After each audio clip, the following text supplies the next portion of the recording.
오늘 하나님 말씀은 고린도전서 1장 18절입니다. 고린도전서 1장 18절 말씀을 제가 받들어 읽어드리겠습니다.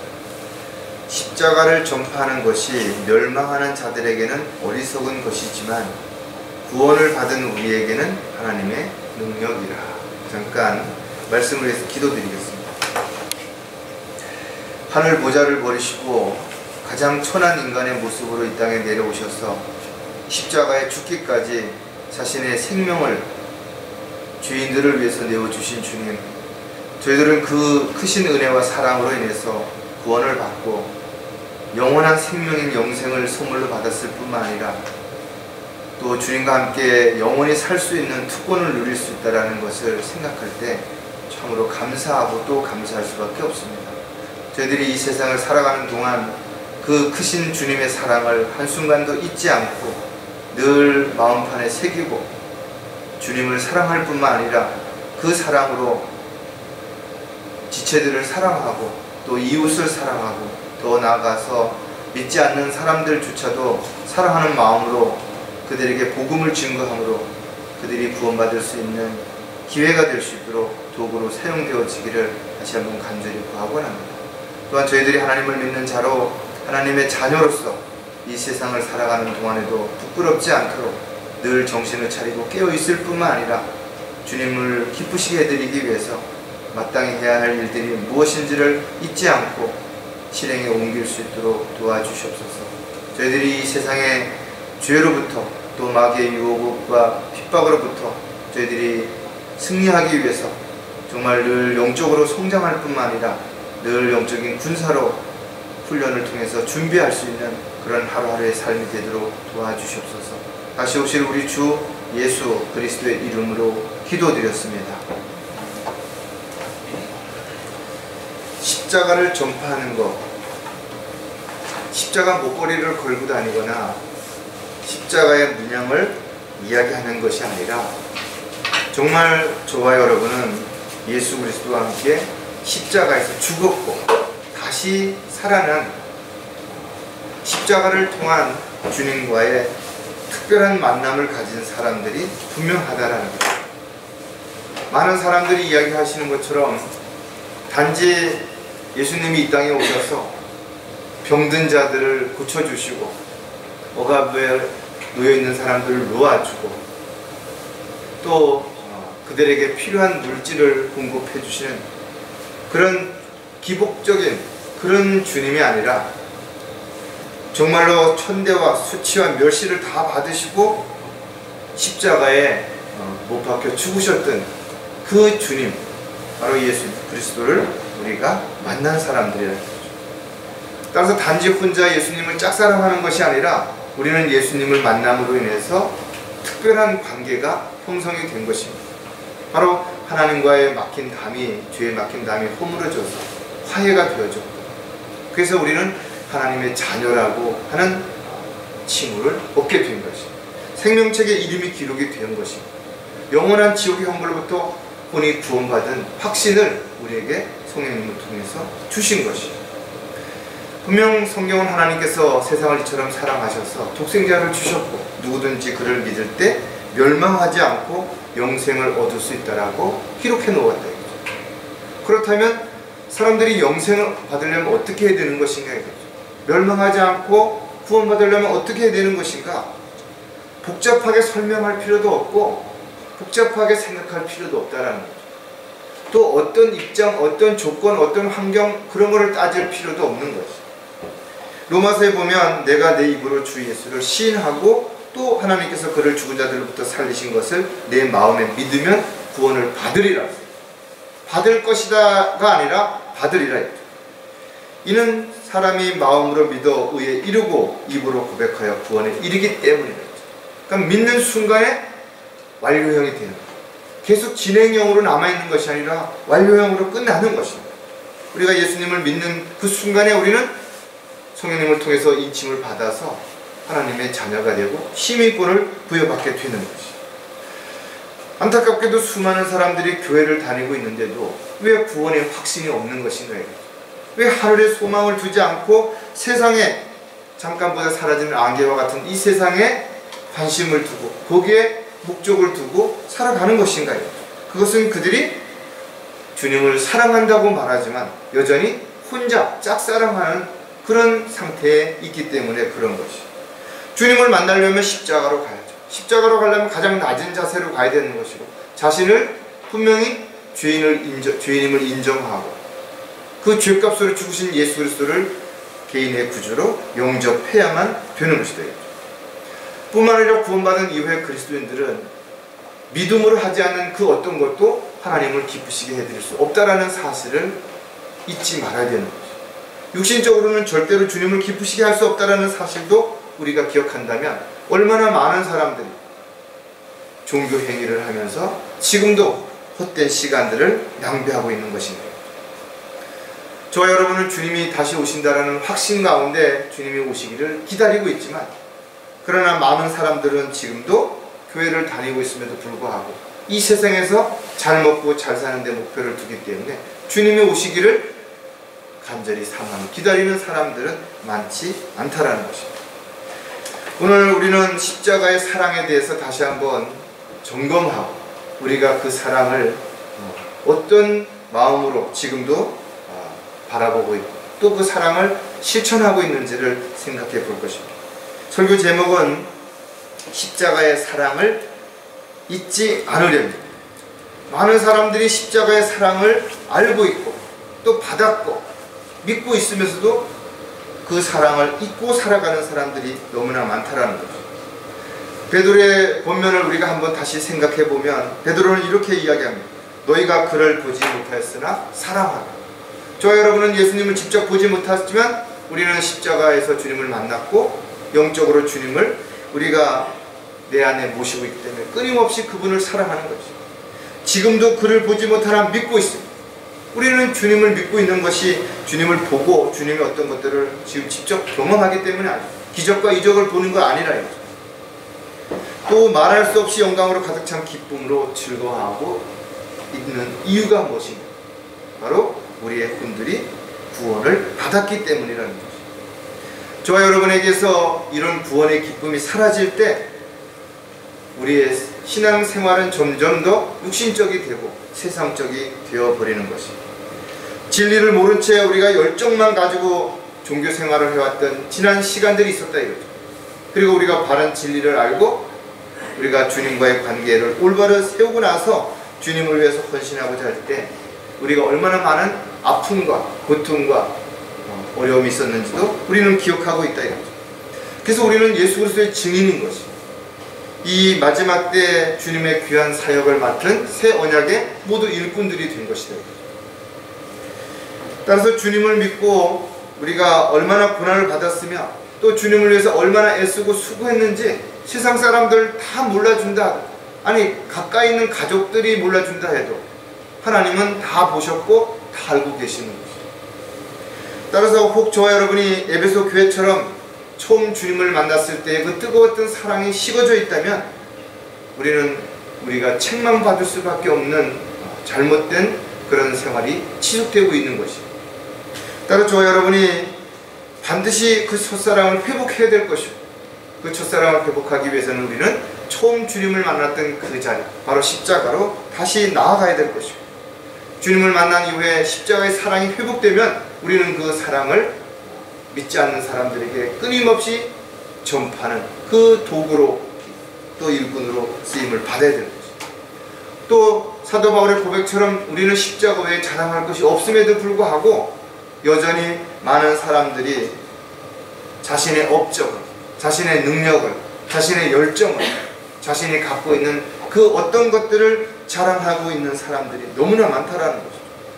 저와 여러분은 주님으로부터 받지 않은 것은 아무것도 없는 것입니다. 또 주님이 주시지 않았다면 우리는 그 어떤 것도 행할 수 없는 그런 존재임에 불과하다라는 것을 인정할 때 우리는 십자가의 사랑이 얼마나 크신지, 얼마나 위대하신지, 얼마나 그 크신 사랑으로 인해서 우리가 지금 이 자리에 있는 것이 감사한지를 한순간도 잊지 않도록 그렇게 해야 할 것입니다. 자, 십자가의 사랑을 잊지 않으려면 오늘도 세 가지를 살펴볼 텐데 가장 먼저 주님과 사랑에 빠진 나를 생각하라는 것입니다. 요즘 연예인들을 쫓아다니는 사람들을 덕질을 한다고 그래요. 그래서 그 스타를 사랑하는 그 모습으로 뭐 여러 가지 물건을 사기도 하고 공연장에 다니기도 하고 또 자기 집에다가 그냥 사진이면 뭐 도배를 하고 그래서 사는 사람들이 있대요. 혼자서도 얼마든지 사랑할 수 있죠. 그러나 이것은 짝사랑이라는 거죠. 그 어떤 보장도 이루어질 수 없는 것들. 그래서 먼 발치에서 한번 보는 것만으로도, 그냥 지나가는 차량을 바라보는 것만으로도, 그의 사진 한 장 이것만으로도 사람들은 기뻐하고 즐거워하지만, 저와 여러분이 주님을 만나서 주님과의 사랑에 빠진 것은 이와 다른 것입니다. 저와 여러분이 사랑하는 사람을 만나서 처음에 연애할 때를 한번 돌아보면 온통 관심, 생각이 상대에게 집중해 있다 이거죠. 뭐를 좋아할까? 또 뭐를 싫어할까?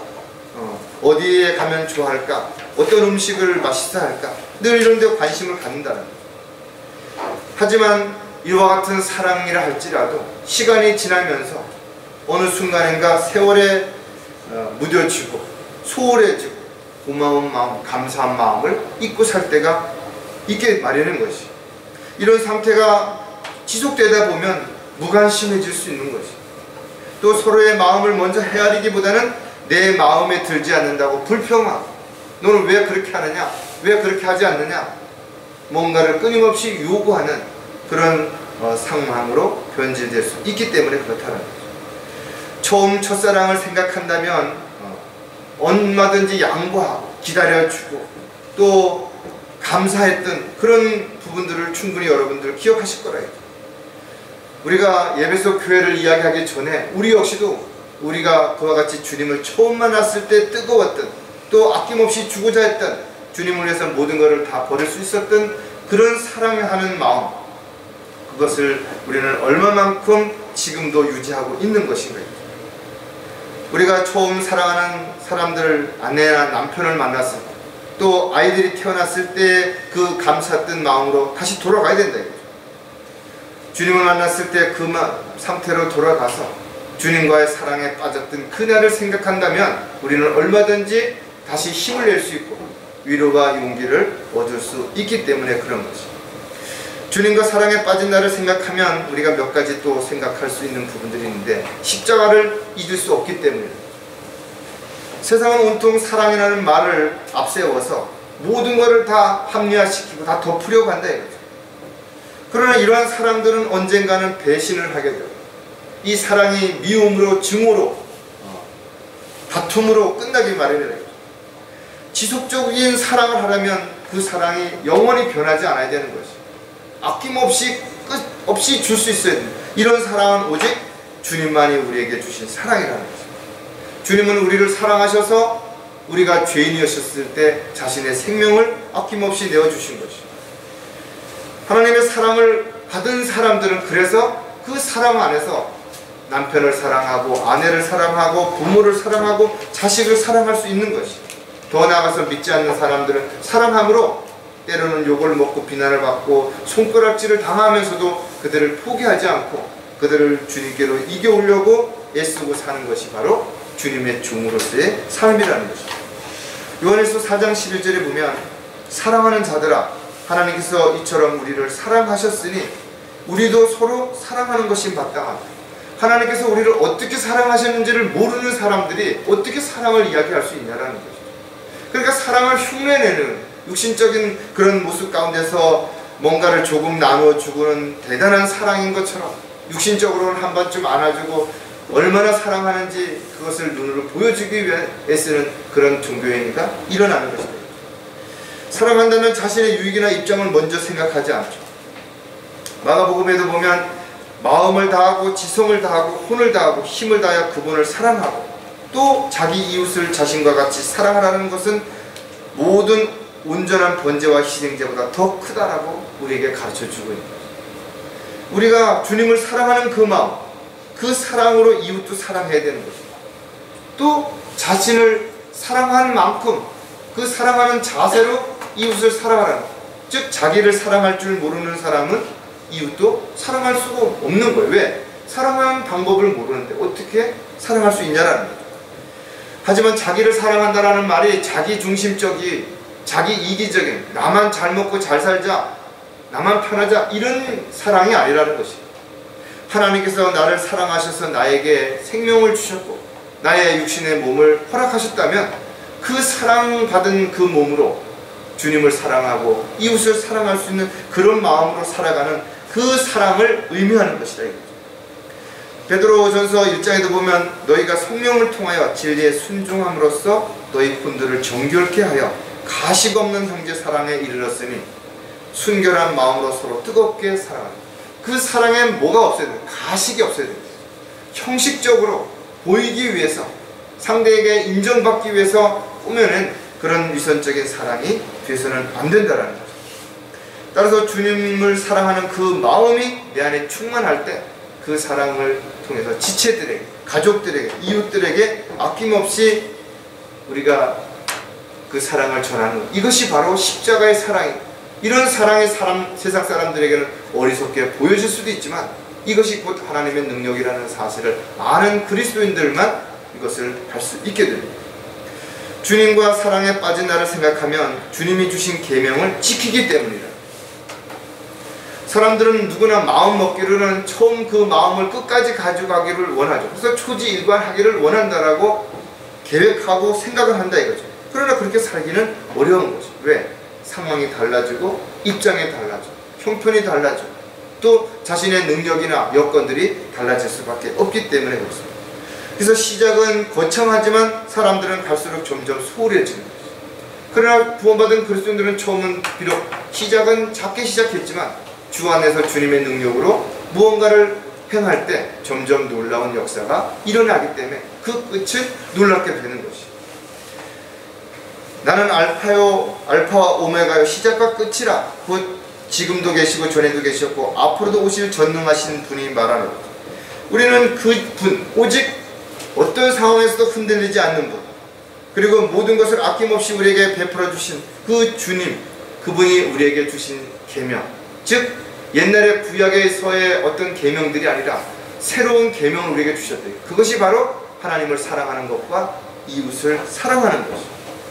따라서 저와 여러분은 주님이 우리에게 요구하시는 것이 무엇인지를 정확하게 알고 있을 뿐만 아니라 그것을 잘 실행에 옮김으로 끊임없이 그 사랑으로 인해서 아름다운 간증의 열매들이 맺어져야 되는 거죠. 요한일서 5장 3절에 보면 하나님을 사랑하는 것이 이것이니 곧 우리가 그의 계명을 지키는 것이다.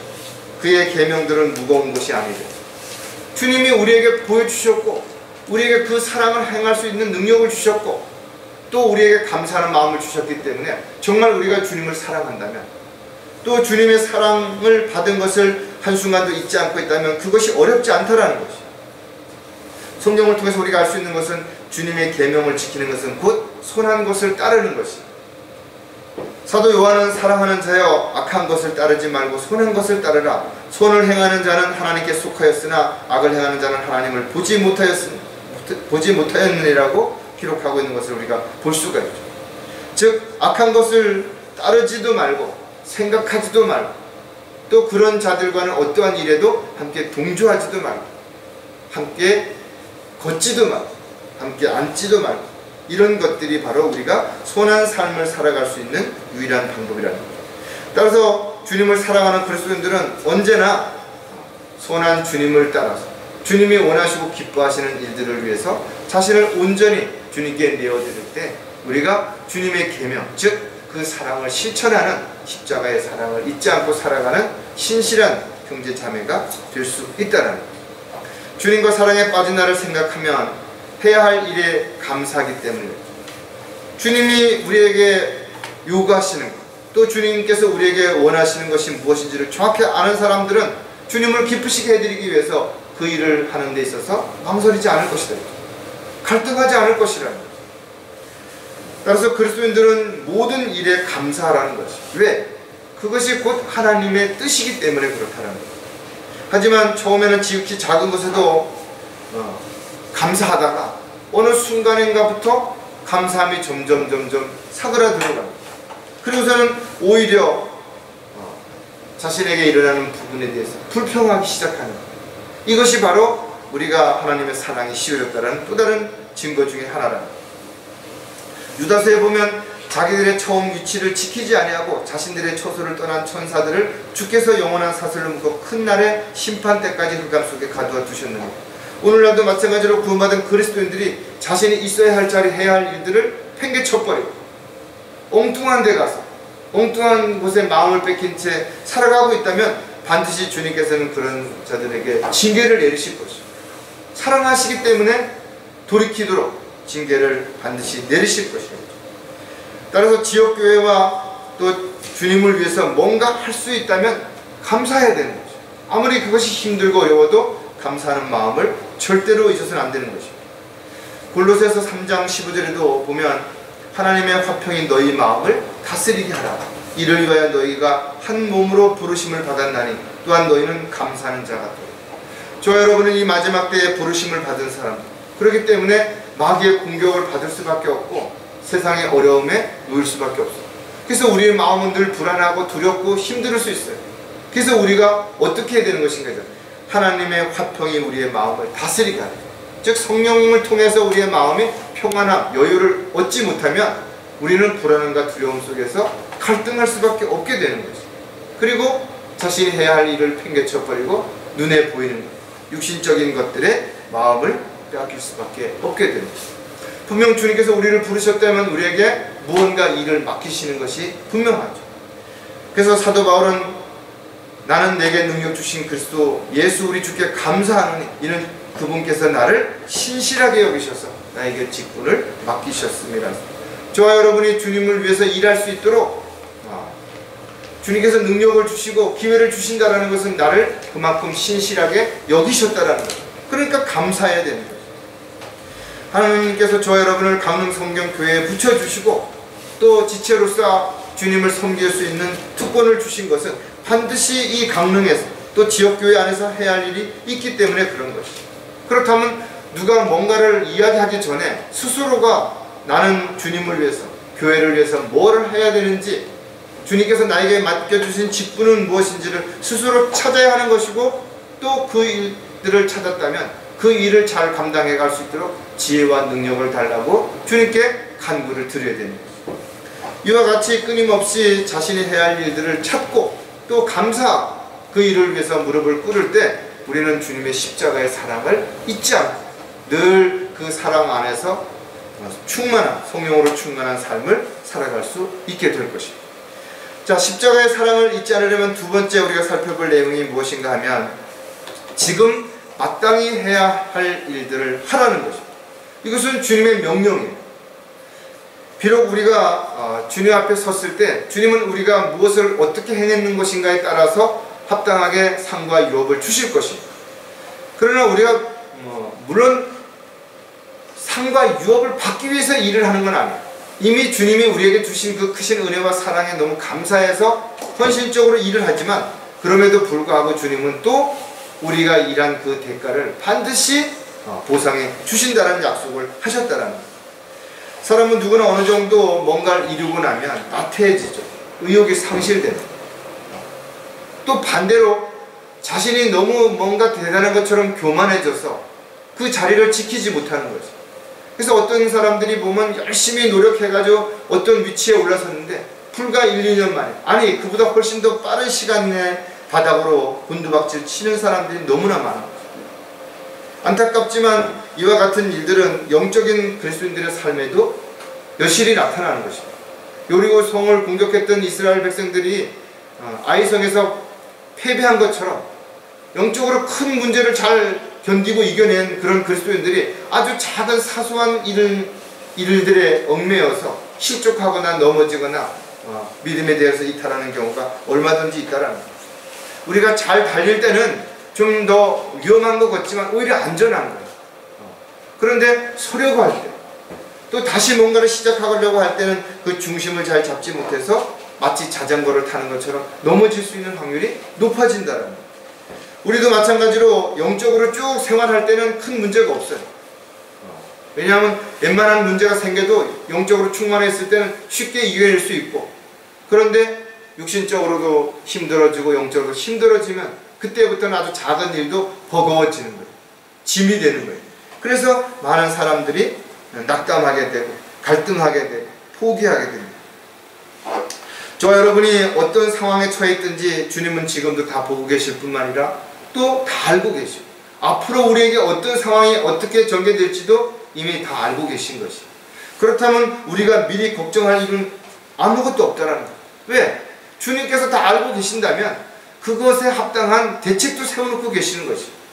그렇다면 우리는 그 대책이 무엇인지를 정확하게 알아서 내가 주님이 원하시고 기뻐하시는 대로 도구로 일꾼으로 쓰임받도록 자신을 온전히 주님께 내어드리면 됩니다. 그리고 주님이 무엇을 명령하시든 종으로서 합당하게 그 명령에 따라 순종할 때 우리는 그 일들을 능히 이루어갈 수 있도록 분명 주님께서 함께 하실 것을 우리는 믿고 있는 것입니다. 지금 내가 해야 할 일들이 무엇인지를 알면서 하지 않는다면 후회하겠죠. 또 하지 말아야 할 일들을 알면서도 지금도 여전히 하고 있다면 동일하게 후회할 수밖에 없을 것이죠. 성경은 썩어질 것들, 또 눈에 보이는 것들은 언젠가는 다 없어진다는 것. 그렇다면 우리는 어떤 마음으로, 어떤 생각을 가지고, 어떤 자세로 일을 해야 되며 또 그 일들이 주님께 어떤 영광을 돌려드릴지를 왜 생각을 하지 않아야 되겠는 것입니까? 사람들에게 존경을 받고 세상에서 부귀영화를 누린다 할지라도 곧 주님을 만나게 됐을 때 자신이 수치와 부끄러움을 당하게 된다면 지금도 늦지 않았다. 즉시 이와 같은 것들을 포기하고 돌이킬 수 있는 그런 자세가 반드시 필요합니다. 자, 지금 마땅히 해야 할 일들을 하려면 나그네의 삶을 살아야 하기 때문이다. 우리가 나그네와 같은 마음 자세가 되지 않는다면 주님 우리에게 맡겨주신 일을 감당할 수가 없습니다. 따라서 그리스도인들의 삶은 언젠가는 훌쩍 떠나갈 나그네처럼 여행자처럼 그런 마음의 자세가 되어야 되는 거죠. 우리가 집으로 다시 돌아온다고 생각을 한다면 굳이 여행을 하는데 냉장고를 짊어지고 갈 이유가 없죠. 본향을 향해 달려가고 있는 그리스도인들은 나그네와 같은 삶이 반드시 이루어져야 되고 베드로의 권면처럼 사랑하는 자들아 타국인 같고 순례자 같은 너에게 권고하노니 혼을 거슬러 싸우는 너희의 육신의 정욕을 어떻게 해야 돼? 멀리 해야 되는 거죠. 육신을 따라 살지 말아야 되는 것이죠. 순간 사라지는 안개와 같은 인생에 뭐 그래 대단하냐라는 거죠. 나그네처럼 살려면 세상에서의 삶을 어떻게 살아야 되겠어요? 두려움 가운데 살아야 됩니다. 그래서 베드로전서 1장 17절에 보면 또 외모로 보지 않으시고 각 사람의 행에 따라 판단하시는 분을 너희가 아버지라 부른다면 너희의 이곳 나그네 시절을 두려움 속에서 지내라. 불안하고 이런 그 두려움이 아니라 주님을 만났을 때 주님 앞에 부끄러움을 당하지 않기 위해서 내가 지금 하는 행동이라든지 말이라든지 또 어떤 일이라든지 이런 것들을 돌아보라는 것입니다. 세상에 쌓아놓은 것들은 아무것도 가져갈 수 있는 것이 없는 거죠. 빈손으로 왔다가 빈손으로 간다 이거죠. 정말 그렇게 믿고 살아가는 사람들은 세상에 큰 미련을, 의미를 두지 않을 수 있는 것이죠. 그러나 자기 뜻대로, 자기가 원하는 대로, 자기 하고 싶은 대로 살고자 하는 사람들은 끊임없이 세상을 바라보고 세상의 유행을 쫓고 세상 사람들이 좋아하는 것들의 부러움을 가지고 살아갈 수밖에 없는 것이죠. 그리스도인들은 현실에 안주하는 사람들이 아니라 더 넓고 더 큰 소망을 가지고 더 멀리 바라볼 수 있는 그런 저와 여러분으로서 이 세상은 잠시 지나가는 나그네라는 그런 타국인이라는 순례자라는 그런 마음 자세로 살아갈 때 우리는 늘 십자가의 사랑을 기억할 수 있게 되는 것입니다. 지금 마땅히 해야 할 일들을 하려면 위에 있는 것에 마음을 두기 때문이랍니다. 성경은 여러 가지 우리에게 알려주는 내용들이 있는데 시편 기자는 입을 넓게 열라. 뭔가 좀 큰 소망을 가지라는 거예요. 큰 꿈을 가지라는 거예요. 눈을 들어 더 멀리 보라는 거예요. 눈앞에 있는 것만 바라보지 말고 좀 멀리 바라보고 큰 그림을 그릴 줄 알아야 된다는 거죠. 또 주님의 뜻대로 살기를 원한다면 자신의 뜻을 포기해야 더 큰 뜻을 이룰 수 있는 주님의 도구가 될 수 있는 것이죠. 세상이 아니라 우리가 주님을 바라볼 때, 우리가 주님 안에 있을 때, 주님 앞에 무릎을 꿇을 때 우리는 더 놀라운 것들을 주님으로부터 받을 수 있게 됩니다. 따라서 주와 함께 살아났으면 주와 함께 위에 있는 것을 바라볼 수 있어야 되고, 위에 있는 것을 구할 수 있어야 돼요. 그래서 우리에게는 필요한 것이 세상적인 지혜가 아니라 바로 위로부터 오는 지혜라는 거예요. 왜냐하면 위로부터 오는 지혜를 받아야 하나님의 능력으로 일꾼으로 쓰임을 받을 수 있기 때문에 그렇죠. 골로새서 2장 2, 3절에 보면 위에 있는 것들에 너희 마음을 두고 땅에 있는 것들에 마음을 두지 말라. 이는 너희가 죽었고 또 너희의 생명이 그리스도와 함께 하나님 안에서 감춰졌기 때문이다. 아무리 이런 말씀을 성경에 기록해 놓으면 뭐하냐. 여전히 눈에 보이지 않는 것보다는 눈에 있는 보이는 것들을 더 좋아. 하나님보다는 내 자신을, 성경보다는 세상적인 지식을 더 소중하게 여기는 수많은 사람들은 이와 같이 위에 있는 것에 마음을 두기보다는 땅에 있는 것에 마음을 두게 돼요. 땅에 있는 것에 마음을 두면 육신적이고 세상적인 삶을 살아갈 수밖에 없게 된다는 거예요. 그러므로 땅에 있는 너희의 지체를 죽이라. 곧 음행과 부정과 사욕과 악한 색욕과 탐심은 우상숭배. 우리가 세상에 있는 것들에 대해서 죽은 자로 여기지 않는다면 세상의 유혹을 피할 수 없어요. 그 유혹에 안 넘어가고 끝까지 버틸 수가 없다라는 거예요. 그래서 육신의 정욕, 안목의 정욕, 생의 자랑, 이것이 우리에게 끊임없이 죄를 짓게 만드는 매개체가 되는 거예요. 육신적인 눈으로 볼 수 없는 영적인 것들을 우리가 영적인 분별력을 가지고 판단하지 않는다면 우리는 여전히 육신적인 눈에 보이는 것들의 마음을 뺏길 수밖에 없음을 한순간도 잊어서는 안 될 것입니다. 지금 마땅히 해야 할 일들을 하려면 달려갈 길을 멈추지 않기 때문에 우리가 주님의 일을 하고 있는 순간에 우리가 일을 멈출 수 없죠. 왜? 그 일은 계속해서 진행형이기 때문에 그렇습니다. 주님 오실 때까지 우리는 복음을 전하고 진리를 증거하고 믿음의 대열에서 달려갈 길을 달려가는 것은 절대로 멈추면 안 된다는 거예요. 저와 여러분이 가야 할 길은 그러나 쉽게 갈 수 없죠. 얼마나 멀리 가야 되는지, 또 그 길에 얼마나 많은 장애물이 있는지, 얼마나 험난한 코스들이 우리를 기다리고 있는지 잘 모른다 이거죠. 하지만 우리가 한 가지 분명한 것은 우리가 가는 길이 아무리 험난하고 좁고 사람들이 많이 가지 않는다 하더라도 여기는 확실한 안내자가 있다라는 거예요. 우리를 인도하시는 주님이 계시다라는 것이죠. 그래서 우리는 주님의 손을 놓지 않는 한, 우리가 주님을 바라보는 눈이 다른 데를 바라보지 않는 한 우리는 결코 실족하거나 길을 헤매거나 라고 하는 일이 없을 것이라는 것이죠.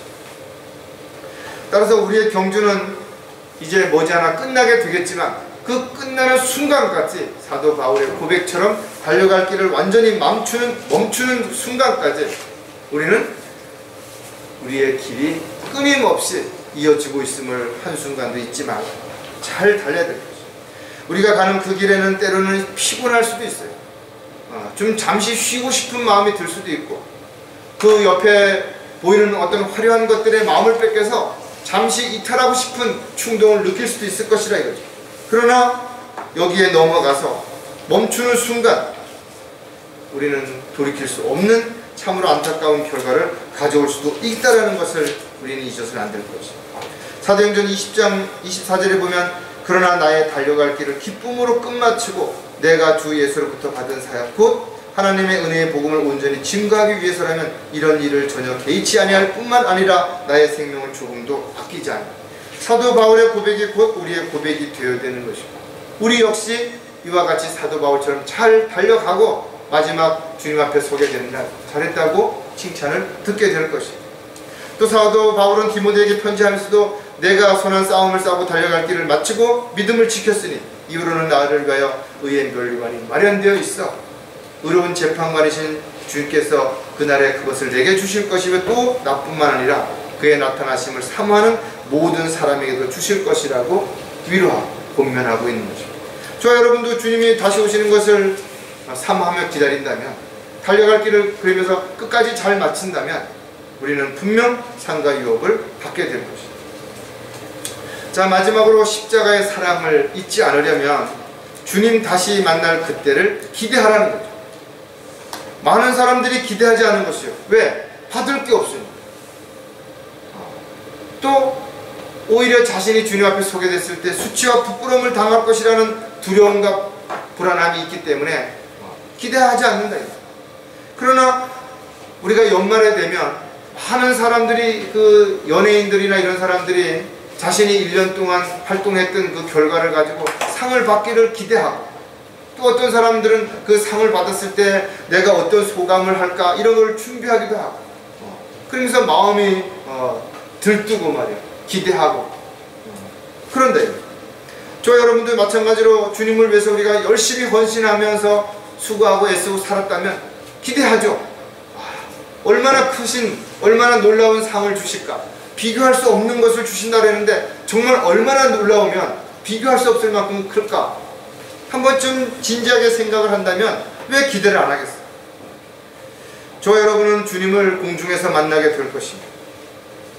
우리가 매일 잊지 않고 기억해야 할 두 가지가 뭔가 하면 주님의 죽으심을 기억하는 것이죠. 그래서 우리는 주의 만찬을 할 때마다 주의 죽으심을 기억하는 것이고, 그 주의 죽음을 기억하는 순간 우리는 주님으로 인해서 다시 살았고, 우리는 더 이상 자신을 위해서가 아니라 주님을 위해서 살아야 된다는 사명을 반드시 떠올리게 될 것입니다. 또 한 가지가 뭔가 하면 다시 오실 주님을 만날 준비를 해야 된다는 거예요. 하지만 많은 교회들이 이 땅에 오신 예수님만을 이야기하는 거예요. 문둥병을 고치고 기적을 일으키시고 오병이어의 놀라운 그런 모습을 보여주신 예수님, 즉 기복신앙의 어떤 한 부분만을 생각하는 그런 예수님만을 자랑하고 그런 분만을 선포하지, 다시 오실 심판주이신 예수님을 이야기하지 않는 거예요. 강력하게 그런 것을 강력하게 선포하지 않는다는 거예요. 왜? 수많은 사람들이 이 얘기를 들었을 때 불안해하고 두려워할 것을 알기 때문에, 구원받지 않은 사람들은 심판주로 오실 주님을 한 번쯤 떠올린다면 오금이 저릴 것이래요.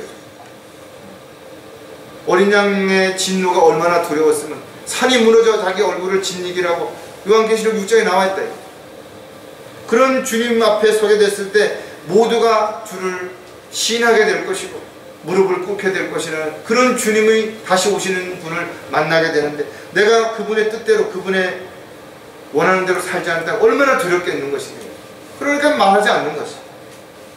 수많은 사람들이 예수님을 문 바깥에 세워놓고 문을 열지 않는다. 그리고 자신들이 원하는, 자기 하고 싶은 대로 그렇게 하는 것이. 주님이 내 안에 들어오셔서 나를 주관하게 되시면 내가 하고 싶은 대로 할 수 없죠. 내가 원하는 삶을 살 수가 없다. 주님을 기쁘시게 해드리기 위해서 수치와 멸시와 고난도 우리가 받아야 되는 것이죠. 어려움을 감수해야 되고 시련과 역경을 이겨내야 되는 것이죠. 대부분의 교회가 큰 건물을 짓고 사람들을 불러 모은 교회 성장의 목적을 두고 있다 이거죠. 그래서 교회가 성장하고 교회가 컸다고 자랑하고, 그러면서도 여전히 라오디아 교회처럼 자신들이 헐벗고 굶주린 것을 알지 못할 뿐만 아니라 주님이 바깥에 계시는데도 주님에게 문을 열어주지 않는 거죠.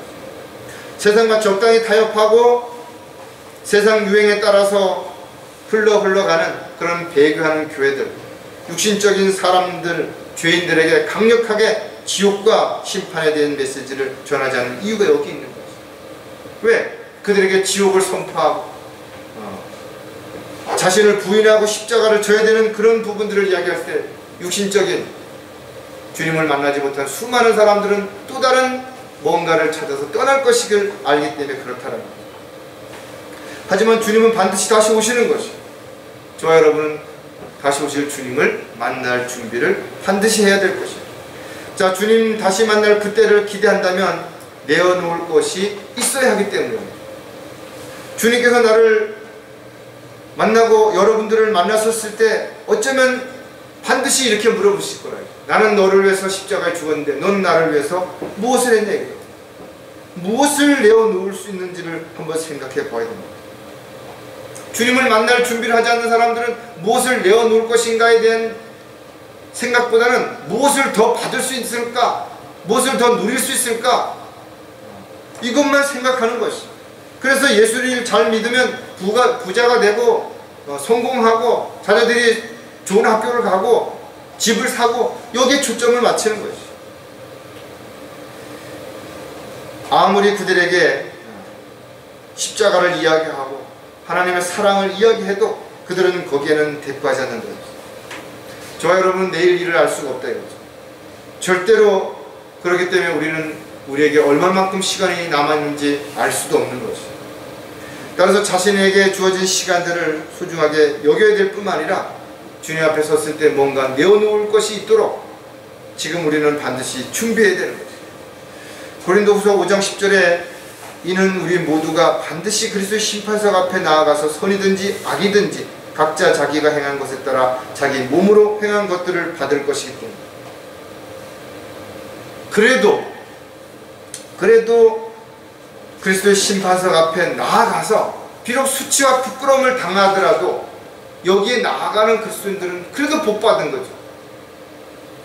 안타깝게도 교회를 수십 년 다니고 교회 가서 열심히 봉사하고 헌금을 드리고 많은 것을 했음에도 불구하고 이 부끄럽과 수치를 당하는 그리스도의 심판석 앞에 못 서는 사람들은 어디로 가는 거예요? 백부자 심판석에서 벌레 같은 모습으로 다시 불못에 던져지게 됩니다. 얼마나 안타깝나요? 많은 교회들이 이러한 주님의 명령을 알고 있으면서도 전하지 않는 것이, 모르면서 딴 데만 마음을 두고 있어서 전하지 않는 것인지 정확하게 우리는 판단할 수 없지만 분명한 것은 끊임없이 그들이 사랑을 이야기하고 또 나눔을 이야기하고 끊임없이 사람들에게 육신적인 어떤 기쁨과 즐거움은 줄지라도 정작 하나님을 두려워하고 하나님을 사랑하는 법을 가르쳐주지 않는 안타까운 현실을 우리는 보고 있는 것입니다. 그 안에서 우리가 그분을 믿음으로 담대함과 확신을 가지고 나아가는, 정말 주님을 만난 사람들, 주님으로부터 복음을 통해서 구원받은 사람들은 담대해지는 것이에요. 사람을 두려워하지 않는 것이에요. 저 사람이 나를 어떻게 생각할까? 나하고 헤어지면 어떡하지? 이런 거 생각하기보다는 우리가 복음을 전하는 일을 두려워하지 않는다 이거죠. 모든 것을 희생하고서라도 지켜야 할 것이 진리라면, 또 우리가 아무리 힘들고 어려워도 우리가 해야 할 일 중에 가장 중요한 것이 복음을 전하는 일이라면 저와 여러분은 주님 오실 때까지 이 일을 멈춰서는 안 된다 이거죠. 왜? 이 일만이 가장 큰 주님을 기쁘시게 해드리는 일임을 우리가 알고 있기 때문에 그런 거죠. 하지만 세상이 힘들어지고 경제적으로 물질적으로도 어려워지니까 우리가 육신적으로 흔들릴 수 있죠. 그래서 고린도전서에 보면 그러므로 사랑하는 나의 형제들아 견고하라, 흔들리지 마라, 항상 주의 일을 넘치게 하라, 이는 너희의 수고가 주 안에서 헛되지 아니한 줄을 너희가 알미니라. 우리가 지금 하고 있는 이 일들이 헛수고가 아니라 이것이 주님이 기뻐하시고 원하시는 일인지를 아는 사람만 이 일을 할 수 있는 거예요. 막연하게 기대를 갖고 뭔가 이루어질지도 몰라, 이런 사람 할 수 없는 것이죠. 따라서 저와 여러분은 주님 앞에 빈손으로 가지 않도록, 자신이 주님 앞에 서 있는 모습이 빈손으로 나가 있는지 뭔가를 들고 가 있는지를 한 번쯤 상상이라도 해본다면 우리는 결코 시간들을 헛되이 보내지 않을 수도 있을 것이에요.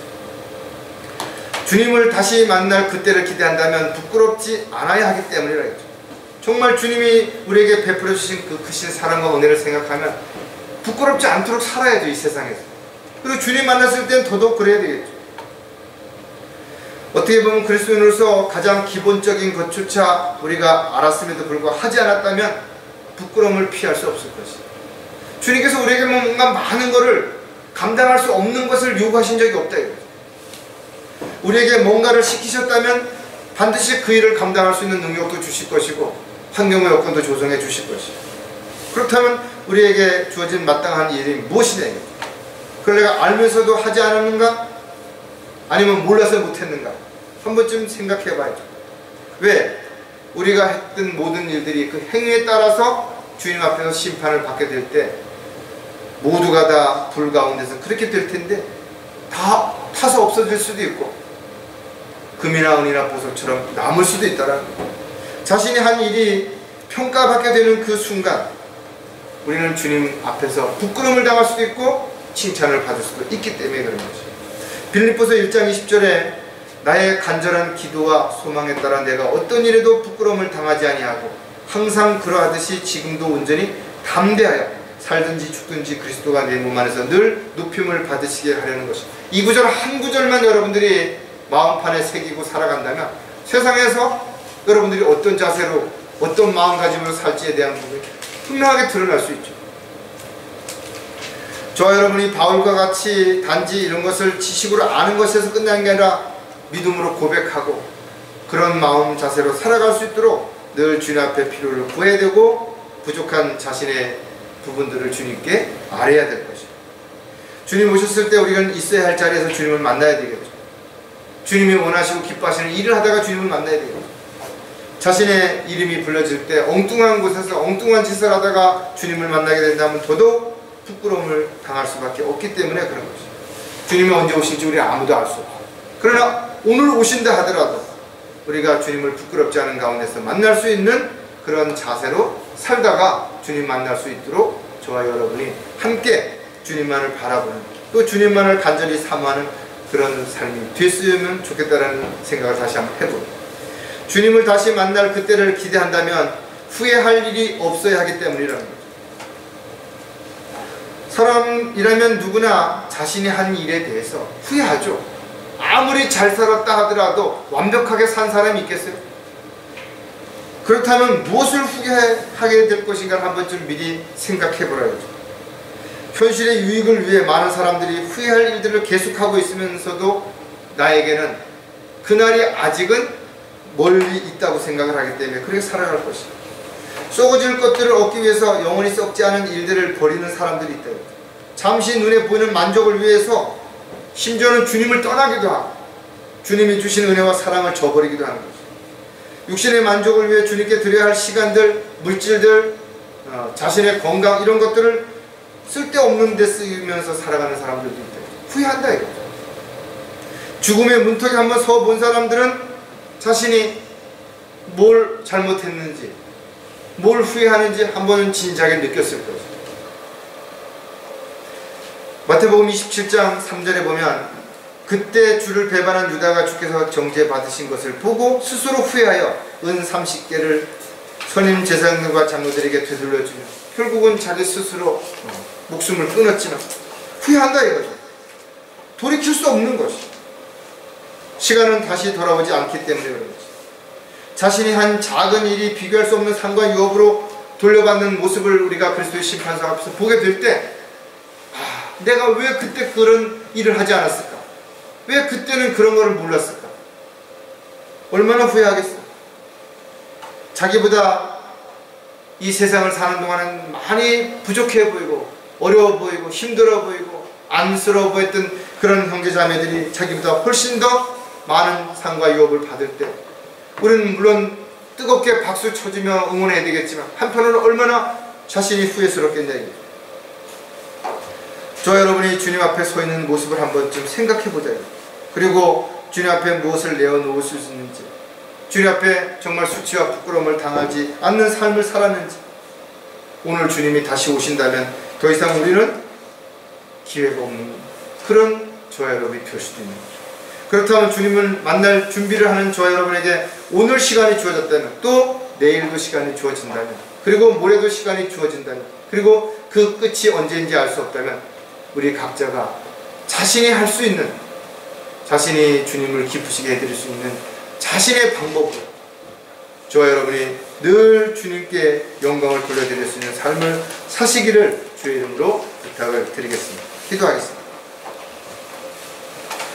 참으로 자비로우시고 내려오신 하나님 아버지, 주님의 그 사랑으로 인해서 저희들이 영원한 생명을 받았고 하늘의 소망을 가지고 살아갈 뿐만 아니라 이제 곧 다시 주님을 만나서 영원히 주님과 함께 할 때 저희들이 부끄럽지 않은, 후회하지 않는 삶을 살아갈 수 있도록 저희들 각자에게 주어진 환경과 여건 속에서 주님을 기쁘시게 해드리는 주님의 도구요 일꾼으로 살아갈 수 있도록 도와주시옵소서. 다시 오실 우리 주 예수 그리스도의 이름으로 기도드렸습니다.